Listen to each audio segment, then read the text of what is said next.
ನಮಸ್ಕಾರ ಆತ್ಮೀಯ ವೀಕ್ಷಕರೇ, ನಾನು ಡಾಕ್ಟರ್ ಚಂದ್ರಶೇಖರ್ ಸರ್ಜಾ, ನಿಮ್ಮ ಲೈಫ್ ಸ್ಟೈಲ್ ಫಿಸಿಷಿಯನ್. ವೀಕ್ಷಕರೇ, ನಾವಿವತ್ತು ಡಿಸ್ಕಸ್ ಮಾಡಕ್ ಹೋಗ್ತಿರೋ ವಿಷಯ ಸಾಮಾನ್ಯವಾಗಿ ಸಣ್ಣ ವಯಸ್ಕರಿಂದ ಸಣ್ಣ ಮಕ್ಕಳಿಂದ ತುಂಬಾ ವಯಸ್ಸಾದವರು ಕೂಡ ಬಾಧ್ಯತೆ ಕೊಡುವಂತ ಒಂದು ಪ್ರಾಬ್ಲಮ್, ಕಾನ್ಸ್ಟಿಪೇಷನ್ ಅಥವಾ ಮಲಬದ್ಧತೆ. ತಿಂದಂತ ಆಹಾರ ಸರಿಯಾಗಿ ಜೀರ್ಣ ಆಗ್ಬಿಟ್ಟು ಬೆಳಿಗ್ಗೆ ನೀಟಾಗಿ ಮೋಷನ್ ಪಾಸ್ ಆಗ್ಬಿಟ್ರೆ ಅವನಷ್ಟು ಸುಖಿ ಮನುಷ್ಯ ಯಾವಾಗಲೂ ಇರಲ್ಲ. ನಾನು ಸುಮಾರು ವಿಡಿಯೋದಲ್ಲಿ ಹೇಳ್ತಾ ಇರ್ತೀನಿ, ಈ ಕಾನ್ಸ್ಟಿಪೇಷನ್ ಅನ್ನೋದು ಒಂದು ದೈಹಿಕ ಒಂದು ಪ್ರಾಬ್ಲಮ್ ಅನ್ನೋಕ್ಕಿಂತ ಒಂದು ಮಾನಸಿಕವಾದ ಒಂದು ಪ್ರಾಬ್ಲಮ್, ಒಂದು ಕಿರಿಕಿರಿ. ಇಡೀ ದಿನ ಫ್ರೆಶ್ನೆಸ್ ಇರಲ್ಲ. ತಿಂದಂತ ಆಹಾರ ಜೀರ್ಣ ಆಗಿ ಹೋಗದಲ್ಲೇ ಇದ್ರೆ ಇಡೀ ದಿನ ನಾವು ಯಾವ ಕೆಲಸ ಮಾಡೋದ್ರಲ್ಲೂ ಕೂಡ ಒಂದು ಆಸಕ್ತಿ ಅನ್ನೋದೇ ಇರೋದಿಲ್ಲ, ನಿರಾಸಕ್ತಿ ಉಂಟಾಗಿರುತ್ತೆ. ಕೆಲವರಿಗೆ ಒಂದು ಎರಡು ಪ್ರಾಬ್ಲಮ್ ಅಂತ ಹೇಳಿದ್ರೆ ಸರಿ ಮಾಡ್ಕೊಳ್ತಾರೆ, ಆದ್ರೆ ಕೆಲವರಿಗೆ ವರ್ಷಾನುಗಟ್ಲೆಯಿಂದ ಈ ಕಾನ್ಸ್ಟಿಪೇಷನ್ ಪ್ರಾಬ್ಲಮ್ ಸಾಮಾನ್ಯವಾಗಿ ಕಾಡ್ತಾ ಇರುತ್ತೆ.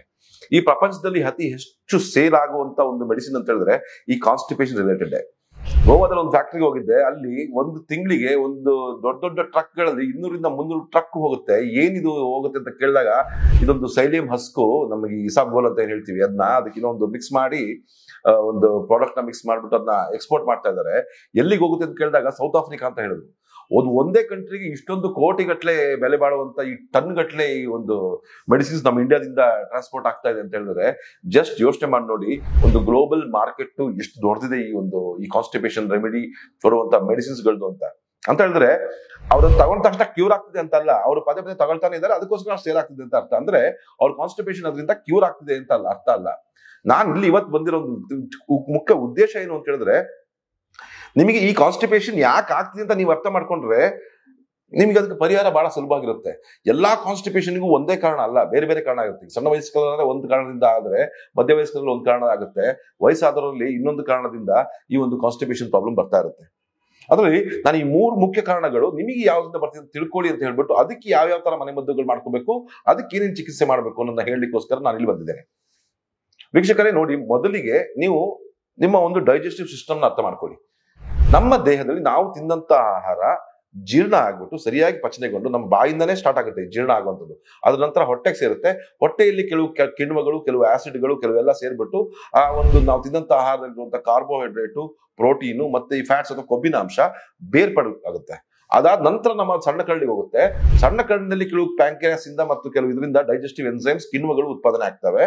ಅದು ಏನ್ ಮಾಡುತ್ತೆ ಅಂತ ಹೇಳಿದ್ರೆ ಈ ಒಂದು ಕಾರ್ಬೋಹೈಡ್ರೇಟ್, ಫ್ಯಾಟ್ ನ ಮತ್ತೆ ಪ್ರೋಟೀನ್ ನ ಬ್ರೇಕ್ ಡೌನ್ ಮಾಡ್ತವೆ, ಪಚಿಸ್ತವೆ.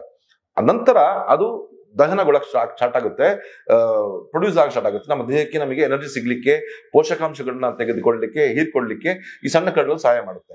ಅದಾದ ನಂತರ ಅದು ಮಲವಾಗಿ ಕನ್ವರ್ಟ್ ಆಗುವಂಥದ್ದು ನಮ್ಮ ದೊಡ್ಡ ಕರಳಿನಲ್ಲಿ ನಿಮಗೆಲ್ಲ ಗೊತ್ತಿರಂಗೆ ಕೋಟ್ಯಾಂತರ ಸೂಕ್ಷ್ಮಾಣು ಜೀವಿಗಳು ಇರ್ತವೆ.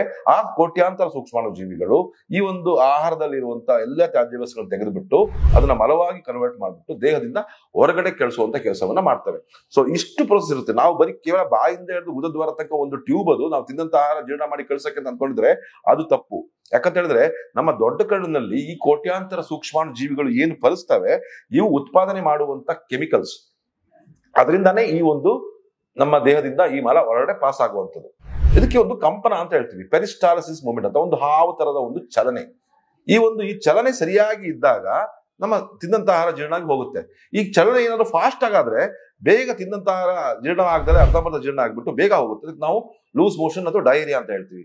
ಅದೇ ಈ ಕಂಪನ ಸ್ಲೋ ಆದಾಗ, ತುಂಬಾ ಸ್ಲೋ ಆದಾಗ, 48 ಗಂಟೆಗಳ ಕಾಲಕ್ಕಿಂತ ಜಾಸ್ತಿ ಹೊತ್ತು ನಮ್ಮ ಹೊಟ್ಟೆನಲ್ಲೇ ನಾವು ತಿಂದಂತ ಈ ಆಹಾರಗಳು ನಿಂತಾಗ ಅದೇನಾಗುತ್ತೆ ಅಂದ್ರೆ ತುಂಬಾ ವಿಷಕಾರಿ ಕೆಮಿಕಲ್ಸ್ ನಾವು ಪ್ರೊಡ್ಯೂಸ್ ಮಾಡ್ತವೆ.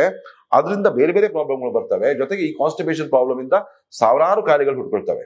ಇಂದಿನ ಆಯುರ್ವೇದ ಶಾಸ್ತ್ರದಲ್ಲಿ ಹೇಳಿದ್ರು, ಸರ್ವೇ ರೋಗಾಹ ಮಲಾವಶಾಹ ಲಂಘನಂ ಪರಮೌಷಧಂ ಅಂತ ಹೇಳಿದ್ರೆ, ನಮಗೆ ಬರುತ್ತಿರುವಂತ ಎಲ್ಲಾ ಕಾಯಿಲೆಗಳಿಗೂ ಕಾರಣ, ಮೂಲಸ್ಥಾನ ನಾವು ತಿಂದಂತ ಆಹಾರ ಸರಿಯಾಗಿ ಜೀರ್ಣ ಆಗಿ ಹೊರಗಡೆ ಹೋಗದಲ್ಲಿದ್ರೇನೆ ಉಂಟಾಗುವಂತ ಕಾಯಿಲೆಗಳಷ್ಟೇ. ಅದನ್ನು ಸರಿಯಾಗಿ ನಾವು ಪಾಸ್ ಮಾಡ್ಕೊಳ್ಳುವಂತ ವ್ಯವಸ್ಥೆ ಸರಿಯಾಗಿ ಇಟ್ಕೊಂಡ್ರೆ ಕಾಯಿಲೆಗಳಿಂದ ನಾವು ದೂರ ಇರಬಹುದು ಅಂತ ಹೇಳಿದ್ರು.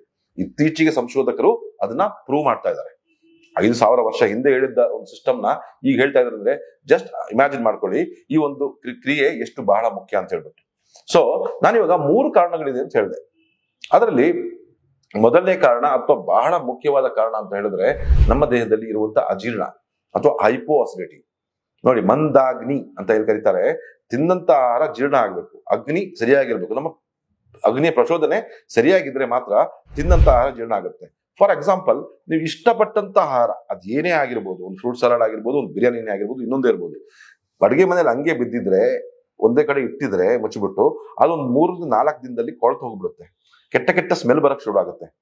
ಅದೇ ನಾವು ತಿನ್ನಂತ ಆಹಾರ ಸರಿಯಾಗಿ ಜೀರ್ಣ ಆಗಿ ವೈಜ್ಞಾನಿಕವಾಗಿ ಸಂಸ್ಕರಣೆಗೊಂಡು ಹೊರಡೆ ಹೋದ್ರೆ ಯಾವ ಸ್ಮೆಲ್ ಇರಲ್ಲ, ಏನೂ ಇರೋದಿಲ್ಲ, ಸರಿಯಾಗಿ ಅದು ಕೊಳ್ತೋಗಿರಲ್ಲ. ಹಾಗಾಗಿ ಏನಾಗುತ್ತೆ ಅಂತ ಹೇಳಿದ್ರೆ ಅದು ಕೆಟ್ಟ ಸ್ಮೆಲ್ ಬರುತ್ತೆ. ಅದೇ ರೀತಿ ನಮ್ಮ ಹೊಟ್ಟೆನಲ್ಲಿ ಈ ತರ ಉಳ್ಕೊಂಡ್ರೆ, ಈ ತರ ಕಾನ್ಸ್ಟಿಪೇಷನ್ ಇಂದಾಗಿ ನಮ್ಮ ಹೊಟ್ಟೆನಲ್ಲೇ ಈ ಆಹಾರ ಅಜೀರ್ಣ ಆಗ್ದಲೇನೆ ಹೊರಗಡೆನೂ ಪಾಸ್ ಆಗ್ದಲೇನೆ ಅಲ್ಲೇ ನಮ್ಮ ದೇಹದಲ್ಲೇ ಉಳ್ಕೊಂಡ್ರೆ ಅದು ಪ್ರೊಡ್ಯೂಸ್ ಮಾಡುವಂತ ಸುಮಾರು ಕೆಮಿಕಲ್ ಇಂದ ಸಾವಿರಾರು ಕಾಯಿಲೆಗಳು, ಸಣ್ಣ ಸಣ್ಣ ತಲೆನೋವಿಂದ ಹಿಡಿದು ಕ್ಯಾನ್ಸರ್ ವರೆಗೂ ಇರುವಂತ ದೊಡ್ಡ ದೊಡ್ಡ ಕಾಯಿಲೆಗಳನ್ನ ಉಂಟು ಮಾಡ್ಲಿಕ್ಕೆ ಇದು ಆಗುತ್ತೆ ಅಂತ ಹೇಳ್ಬಿಟ್ಟು ವೈಜ್ಞಾನಿಕರು ಈಗ ಪ್ರೂವ್ ಮಾಡ್ತಾ ಇದ್ದಾರೆ. ಹಾಗಾಗಿ ಈ ಒಂದು ಅಜೀರ್ಣದ ಸಮಸ್ಯೆನ ಫಸ್ಟ್ ಸರಿ ಮಾಡ್ಕೋಬೇಕು ನೀವು. ನಮ್ಮಲ್ಲಿ ಅಜೀರ್ಣ ಆಗ್ಲಿಕ್ಕೆ ಸುಮಾರು ಕಾರಣಗಳಿರ್ತವೆ. ಅದರಲ್ಲಿ ಒಂದು ಮುಖ್ಯವಾದ ಕಾರಣ ಅಂತ ಹೇಳಿದ್ರೆ low stomach acid.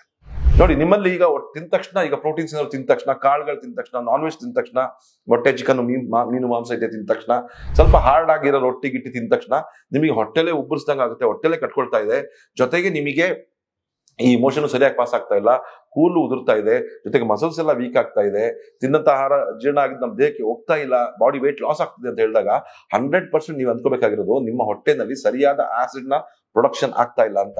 Low acid production is one of the cos of constipation. So ಈ ಒಂದು ಆಸಿಡ್ ನ ಪ್ರೊಡಕ್ಷನ್ ಸರಿಯಾಗಿ ಇಟ್ಕೋಬೇಕು. ಆಸಿಡ್ ಯಾಕೆ ಅಂತ ಹೇಳಿದ್ರೆ, ನೋಡಿ, ನಮ್ಮ ದೇಹದಲ್ಲಿ ನೀವು ಲೈಕ್ ಸೋಪ್ ವಾಟರ್ಗೆ, ಈಗ ಬಟ್ಟೆಗಳನ್ನ ಸೋಪ್ ವಾಟರ್ಗೆ ಅದ್ದಿರ್ತಿರಲ್ಲ, ಕೊಳೆ ಬಿಟ್ಕೊಳ್ಳಿ ಅಂತ, ಹಂಗೆ ಆಸಿಡ್ ಏನ್ ಮಾಡುತ್ತೆ, ಆಸಿಡ್ ಕೆಲಸ ಏನು ಅಂತ ಹೇಳಿದ್ರೆ 2 ಕೆಲಸ ಇದೆ ಆಸಿಡ್. ಒಂದು, ನಾವು ತಿನ್ನಂತ ಆಹಾರದಲ್ಲಿರುವಂತ ಕೆಟ್ಟ ಬ್ಯಾಕ್ಟೀರಿಯಾಗಳನ್ನ, ಕೆಟ್ಟ ಸೂಕ್ಷ್ಮಾಣು ಜೀವಿಗಳನ್ನ ಸಾಯಿಸುವಂಥದ್ದು, ಸ್ಟೆರಿಲೈಸ್ ಮಾಡುವಂಥದ್ದು. ಸ್ಟೆರಿಲೈಸ್ ಮಾಡ್ತೀವಿ, ಹಂಗಾಗಿ ಆಸಿಡ್ ಹಾಕಿ ಕ್ಲೀನ್ ಮಾಡ್ತೀವಿ, ಹಂಗೆ ಆಸಿಡ್ ಹಾಕಿದ ತಕ್ಷಣ ಸ್ಟೆರಿಲೈಸ್ ಆಗುತ್ತೆ ಆ ಫುಡ್. ಇನ್ನೊಂದು ಆಸಿಡ್ ನ ಒಂದು ಮುಖ್ಯ ಕಾರಣ ಅಂತ ಹೇಳಿದ್ರೆ ಬೇರ್ಪಡಿಸುವಂಥದ್ದು, ಕಾರ್ಬೋಹೈಡ್ರೇಟ್ಸ್ ನ, ಫ್ಯಾಟ್ಸ್ ನ, ಪ್ರೋಟೀನ್ಸ್ ನ ಬೇರ್ಪಡಿಸುವಂಥದ್ದು. ಸೊ ಈ 2 ಕ್ರಿಯೆಗಳಲ್ಲಿ ಪ್ರಾಬ್ಲಮ್ ಉಂಟಾದಾಗ, ಆಸಿಡ್ ಕಡಿಮೆ ಆದಾಗ ಇದರಲ್ಲಿ ವ್ಯತ್ಯಾಸ ಉಂಟಾಗುತ್ತೆ. ಅವರಿಗೆ ತಿನ್ನಂತ ಆಹಾರ ಜೀರ್ಣ ಆಗೋದಿಲ್ಲ, ಅದು ಹೊಟ್ಟೆಲೆ ಉಬ್ಬರಿಸ್ದಂಗಾಗುತ್ತೆ, ಗ್ಯಾಸ್ ಬಂದಂಗಾಗುತ್ತೆ, ತೇಗ್ ಬಂದಂಗಾಗುತ್ತೆ, ಜೊತೆಗೆ ಈ ಕಾನ್ಸ್ಟಿಪೇಷನ್ ಮುಂತಾದ ಅಜೀರ್ಣದ ಸಮಸ್ಯೆಗಳು ಉಂಟಾಗ್ತವೆ. ಇದರಿಂದ ಕೂಡ ಈ ಕಾನ್ಸ್ಟಿಪೇಷನ್ ಸರಿ ಮಾಡ್ಲಿಕ್ಕೆ ನೀವು ಆಪಲ್ ಸಿಡರ್ ವಿನೆಗಾರ್ನ ಯೂಸ್ ಮಾಡ್ಕೋಬಹುದು.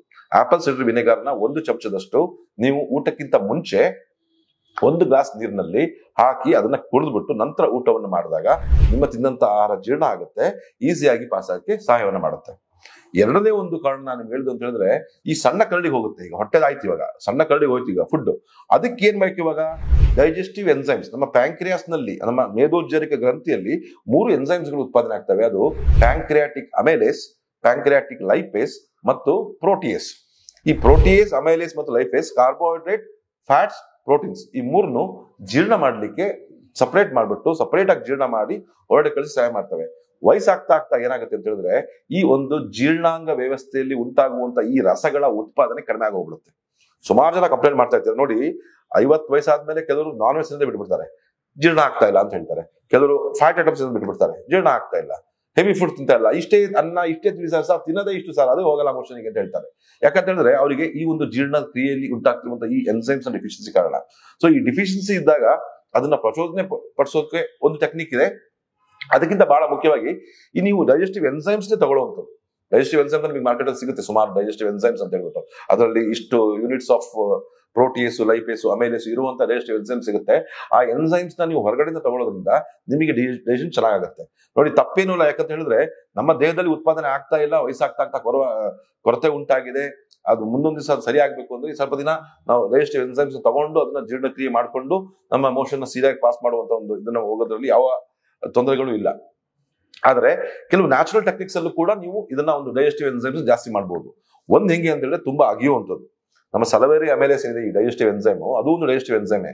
ಒಂದು 20 to 30% ಜೀರ್ಣ ನಮ್ಮ ಬಾಯಲ್ಲೇ ಆಗ್ಬೇಕು. ಅದಕ್ಕೆ ಹಿರಿಯರು ಹೇಳ್ತಾ ಇದ್ರು, ತಿನ್ಬೇಕಾದ್ರೆ drink the solid and eat the liquid ಅಂತ. Drink your food and eat your water ಅಂತ. ಅಂದ್ರೆ ನಮ್ಮ ಬಾಯಿನಲ್ಲಿ ಅದನ್ನ ಏನೇ ತಿನ್ಲಿ, ಇವಾಗ ತಿಂದಾಗ ಒಂದು ಸಣ್ಣ ತುತ್ತು ತಗೊಂಡ್ಬಿಟ್ಟು ಹೆಚ್ಚು ಹೊತ್ತು ಅಗಿಯುವಂಥದ್ದು. ಹೆಚ್ಚು ಹೊತ್ತು ಅಗದಾಗ ಏನಂತಂದ್ರೆ ನಮ್ಮ ಗ್ರಹಿಕೆ ಹೆಂಗಾಗುತ್ತೆ ಅಂತ ಹೇಳಿದ್ರೆ, ಬ್ರೈನಿಗೆ ಸಿಗ್ನಲ್ ಹೋಗುತ್ತೆ ಡೈಜೆಸ್ಟಿವ್ ಎನ್ಸೈಮ್ ರಿಲೀಸ್ ಮಾಡ್ಲಿಕ್ಕೆ ಅಂತ ಹೇಳ್ಬಿಟ್ಟು. ಆ ಡೈಜೆಸ್ಟಿವ್ ಎನ್ಸೈಮ್ ರಿಲೀಸ್ ಮಾಡಿದಾಗ ಏನಾಗುತ್ತೆ ಅಂತ ಹೇಳಿದ್ರೆ, ದಿಸ್ ವಿಲ್ ಬಿ ಬೆಟರ್. ಇನ್ನೊಂದು ಹೇಳಿದ್ರೆ, ಈ ಶುಂಠಿಯ ಒಂದು ಪುಡಿ ಅಥವಾ ಶುಂಠಿಯ ರಸ, ಈ ಶುಂಠಿಯ ರಸವನ್ನ ಊಟಕ್ಕಿಂತ ಮುಂಚೆ ಸ್ವಲ್ಪ ಸೇವಿಸೋದು, ಅಲ್ಲ ಶುಂಠಿಯ ಪುಡಿಯನ್ನ ಹಾಕ್ಬಿಟ್ಟು ಅನ್ನದಲ್ಲಿ ಕಲ್ಸ್ಕೊಂಡ್ಬಿಟ್ಟು ಒಂದು ತುತ್ತು ತಿನ್ನುವಂಥದ್ದು. ಈ ತರ ಎಲ್ಲ ಟೆಕ್ನಿಕ್ ಮಾಡೋದ್ರಿಂದ ಕೂಡ digestive acid, digestive enzymes release ಆಗಿ ಹೆಲ್ಪ್ ಮಾಡುತ್ತೆ. ಊಟದ ನಂತರ ವಿಳೆದೆಲೆ ಜಿಗಿಯುವ ಅಭ್ಯಾಸ ಇದ್ದು ಕೂಡ ಒಳ್ಳೇದು ಅಂತ ವೈಜ್ಞಾನಿಕವಾಗಿ ಪ್ರೂವ್ ಆಗಿದೆ. ಯಾಕಂತ ಹೇಳಿದ್ರೆ ಅದರಲ್ಲೂ ಕೂಡ ಈ ಜಿಗಿಯೋದ್ರಿಂದ ಡೈಜೆಸ್ಟಿವ್ ಎನ್ಸೈಮ್ಸ್ ಚೆನ್ನಾಗಾಗ್ಬಿಟ್ಟು ಈ ಪಚನ ಕ್ರಿಯೆ ಚೆನ್ನಾಗಾಗುತ್ತೆ. ಸೊ ಹಾಗಾಗಿ ಮೊದಲನೇಗೆ ಹೇಳಿದ್ದು ನಾನು ಲೋ ಆಸಿಡ್ ಲೆವೆಲ್ಸ್, ಎರಡನೇದು ನಾನು ಹೇಳಿದ್ದು ಈ ಒಂದು ಡೈಜೆಸ್ಟಿವ್ ಎನ್ಸೈಮ್ಸ್ ಡೆಫಿಷಿಯನ್ಸಿ ಸರಿ ಮಾಡ್ಕೊಳ್ಳೋದು. ಹೀಗೆ ಇದರಿಂದ ಕಾನ್ಸ್ಟಿಪೇಷನ್ ರಿಲೀಫ್ ಆಗುತ್ತೆ. ಜೊತೆಗೆ ಮೂರನೇದು ಒಂದು ಬಹಳ ಮುಖ್ಯವಾಗಿ ನಾನು ಇಲ್ಲಿ ಹೇಳ್ಬೇಕಾಗಿರೋದು ಅಂತ ಹೇಳಿದ್ರೆ, ಅತಿ ಹೆಚ್ಚು ಜನ ನರಳ್ತಾ ಇರುವುದು ಈ ಒಂದು ಕಾರಣಗಳಿಂದ. ಅದ್ರಲ್ಲಿ ನೋಡಿ, ಪ್ರೆಷರೇ ಇಲ್ಲ ಅಂತ ಹೇಳ್ತಾರೆ. ಸರ್, ನಾನು ಬೆಳಿಗ್ಗೆ ಹೋಗಿ ಮೋಷನ್ ನಲ್ಲಿ ಕೂರ್ತೀನಿ, ಕಮೋಡ್ ಮೇಲೆ ಟಾಯ್ಲೆಟ್ ಅಲ್ಲಿ ಕೂತ್ರು ಕೂಡ ನನಗೆ ಆ ಪ್ರೆಷರ್ ಆಗ್ತಾ ಇದೆ ಅನ್ನೋ ಪ್ರೆಷರೇ ಇಲ್ಲ ಅಂತ. ಕೂತ್ಕೊಂಡು ಸರ್ಕಸ್ ಮಾಡ್ತಾ ಇರ್ತಾರೆ, ನಾವು ಕಮೋಡ್ ಮೇಲೆ ಇದರಲ್ಲಿ ಸಿಟ್ಔಟ್ ಮೇಲೆ, ಅವರಿಗೆ ಪ್ರೆಷರ್ ಬರ್ತಾ ಇರಲ್ಲ, ತುಂಬಾ ಹೊತ್ತು ಕೂತ್ ಮಂಡಿ ನೋವು ಬಂದ್ಬಿಡುತ್ತೆ ಅವರಿಗೆ. ಆ ತರ ಪ್ರಾಬ್ಲಮ್ಸ್ ಇರೋದು. ಇದಕ್ಕೆ ಒಂದು ಮುಖ್ಯ ಕಾರಣ ಅಂತ ಹೇಳಿದ್ರೆ ಈ ಪೆರಿಸ್ಟಾಲಿಸಿಸ್ ನಲ್ಲಿ ಆಗುವಂತ ಒಂದು ಕೊರತೆ. ನಾನು ಮುಂಚೆನೆ ಹೇಳ್ದಂಗೆ ಈ ಒಂದು ಹಾವಿನ ತರದ ಒಂದು ಕಂಪನದ ಮೂವ್ಮೆಂಟ್ ಏನಿದೆ, ಈ ಪೆರಿಸ್ಟಾಲಿಸಿಸ್ ಮೂವ್ಮೆಂಟ್, ಆ ಪೆರಿಸ್ಟಾಲಿಸಿಸ್ ಮೂವ್ಮೆಂಟ್ ಸರಿಯಾಗಿರ್ಬೇಕು ಅಂತ ಹೇಳಿದ್ರೆ ಅದಕ್ಕೆ ಒಂದು ಕೆಮಿಕಲ್ ಬಹಳ ಮುಖ್ಯ. ಆ ಕೆಮಿಕಲ್ ಅಂದ್ರೆ ಸೆರೋಟೋನಿನ್. ಆ ಕೆಮಿಕಲ್ ಅನ್ನಕ್ಕಿಂತ ಅದೊಂದು ಹಾರ್ಮೋನ್. ಈ ಸೆರೋಟೋನಿನ್ ಅಂತ ಹಾರ್ಮೋನು ನಮ್ಮ ದೇಹದಲ್ಲಿ ಈ ಪೆರಿಸ್ಟಾಲಿಸಿಸ್ ಅಥವಾ ಈ ಕ್ರಿಯೆಯನ್ನ ಹೆಚ್ಚು ಮಾಡಲಿಕ್ಕೆ ಸಹಾಯವನ್ನು ಮಾಡುತ್ತೆ. ಈ ಪೆರಿಸ್ಟಾಲಿಸಿಸ್ ಉಂಟು ಮಾಡುವಂತ ಈ ಸೆರೋಟೋನಿನ್ ಉತ್ಪಾದನೆ ಆಗುವುದು ನಮ್ಮ ಕರುಳಿನಲ್ಲಿ. ಅದು ಹೇಗೆ ಉತ್ಪಾದನೆ ಆಗುತ್ತೆ? ಈ ಬ್ಯಾಕ್ಟೀರಿಯಲ್ ಆಕ್ಷನ್ ಇಂದ. ಈ ಸೂಕ್ಷ್ಮಾಣು ಜೀವಿಗಳು ಸರಿಯಾದ ಜಾಗದಲ್ಲಿದ್ದು ಸರಿಯಾಗಿ ಕಾರ್ಯನಿರ್ವಹಿಸ್ತಾ ಇದ್ರೆ ಈ ಹಾರ್ಮೋನು, ಸೆರೋಟೋನಿನ್ ಹಾರ್ಮೋನ್ ಉತ್ಪಾದನೆ ಆಗುತ್ತೆ. Serotonin is A brain hormone. Depression ಆಗ್ಲಿಕ್ಕೆ ಎಲ್ಲದಕ್ಕೂ ಇದರ ಕೊರತೆನೇ ಒಂದು ಕಾರಣ. ಈ ಸೆರೋಟೋನಿನ್ ರಿಅಪ್ಟೇಕ್ ಇನ್ಹಿಬಿಟರ್ ಅಂತ ಕೊಟ್ಟಿರ್ತಾರೆ ಕೆಲವರಿಗೆ, SRA ಅಂತ ಹೇಳ್ಬಿಟ್ಟು. ಇಂಥವ್ರನ್ನೆಲ್ಲ ಆಕ್ಚುಲಿ ಈ ತರ ಒಂದು ಪ್ರಾಬ್ಲಮ್ಸ್ ಕಾಣಿಸ್ತಾ ಇರುತ್ತೆ. ಈ ಸೆರೋಟೋನಿನ್ ಹಾರ್ಮೋನ್ ಕಡಿಮೆ ಆದಾಗ್ಲೇನೆ ಈ ಕಾನ್ಸ್ಟಿಪೇಷನ್ ಉಂಟಾಗೋದು. ಎಲ್ಲರೂ ಕೇವಲ ಚೂರ್ಣಗಳನ್ನ, ಈ ತರ ಪೌಡರ್ಗಳು, ಈ ತರ ಎಕ್ಸ್ಪೋರ್ಟ್ ಆಗುವಂತ ಚಾರಣಗಳನ್ನ ತಗೊಳ್ತಾ ಇರ್ತೀರ. ಆದ್ರೆ ನಾವು ನಮ್ಮ ಸೂಕ್ಷ್ಮಾಣು ಜೀವಿಗಳಿಗೆ ಕೊಡ್ಬೇಕಾಗಿರುವಂತ ಒಂದು ಆಹಾರವನ್ನು ಕೊಟ್ಬಿಟ್ಟು ಈ ಸೂಕ್ಷ್ಮಾಣು ಜೀವಿಗಳ ಪ್ರಮಾಣವನ್ನ ಜಾಸ್ತಿ ಮಾಡಿದ್ರೆ ಸೆರೋಟೋನಿನ್ ತಾನಾಗಿ ಉತ್ಪಾದನೆ ಆಗುತ್ತೆ. ಹೇಗೆ ಅಂತ ಹೇಳಿದ್ರೆ ಇದಕ್ಕೊಂದು ಟೆಕ್ನಿಕ್ ಇದೆ. ನಮ್ಗೆಲ್ಲ ಗೊತ್ತಿರಂಗೆ ಈ ಸೂಕ್ಷ್ಮಾಣು ಜೀವಿಗಳಿಗೆ ಆಹಾರ ಅಂತ ಹೇಳಿದ್ರೆ ಸಾಲ್ಯುಬಲ್ ಫೈಬರ್, ನೀರಿನಲ್ಲಿ ಕೊಳೆಯುವಂತ, ಕರಗುವಂತ ನಾರಿನ ಅಂಶ ಇರುವಂತ ಆಹಾರಗಳು. ಈ ಒಂದು ಇದಕ್ಕೆ ಎರಡು ತರ ಇದೆ ಇಲ್ಲಿ. ಫೈಬರ್ ನಾರಿನ ಅಂಶ ಎರಡು ತರ ಇರುತ್ತೆ. ಒಂದು ಸಾಲ್ಯುಬಲ್ ಫೈಬರ್, ಒಂದು ಇನ್ಸಾಲ್ಯುಬಲ್ ಫೈಬರ್. ಈ ಇನ್ಸಾಲ್ಯುಬಲ್ ಫೈಬರ್ ಅಂದ್ರೆ ಈ ಧಾನ್ಯಗಳಲ್ಲಿ ಜಾಸ್ತಿ ಇರ್ತವೆ. ಈ ಅಕ್ಕಿಲಿ, ರಾಗಿಲಿ, ಗೋಧಿಲಿ, ಜೋಳದಲ್ಲಿ, ಅದ್ರ ಹಸ್ಕು, ತೌಡು ಏನ್ ಹೇಳ್ತೀವಲ್ಲ, ಅದರಲ್ಲಿ ಇರುವಂತದ್ದು ಈ ಇನ್ಸಾಲ್ಯುಬಲ್ ಫೈಬರ್. ಆದ್ರೆ ಸಾಲ್ಯುಬಲ್ ಫೈಬರ್ ಈ ಒಂದು ಗಟ್ ಬ್ಯಾಕ್ಟೀರಿಯಾಗೆ ಒಂದು ಒಳ್ಳೆ ಆಹಾರ. ಇದು ಸಿಗುವಂತದ್ದು ಕೆಲವು ಬೀಜಗಳಲ್ಲಿ.